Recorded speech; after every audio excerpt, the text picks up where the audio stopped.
ख्वाहिश है मेरी कि आप घड़ी को देखिए क्या टाइम हो रहा आपके पास। देखे ना, जिंदगी में अल्लाह ताला रोज 24 घंटे के अंदर आपको 1440 मिनट दिया है। अब मेरा एक सवाल है और फर्जी मिसाल है, आप गौर कीजिए कि अस्तगफिरुल्लाह अस्तगफिरुल्लाह अस्तगफिरुल्लाह, अल्लाह से इस्तिग़फ़ार मग़फ़िरत मांगना, और ये ज़िंदगी का अहम मकसद है।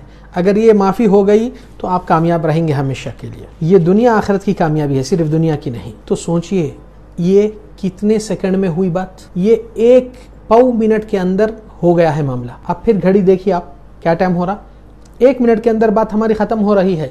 मगर इतने सेकंड में आप कितनों को ये फॉरवर्ड कर सकते, लोगों को अल्लाह की तरफ इस्तिग़फ़ार तौबा करा सकते।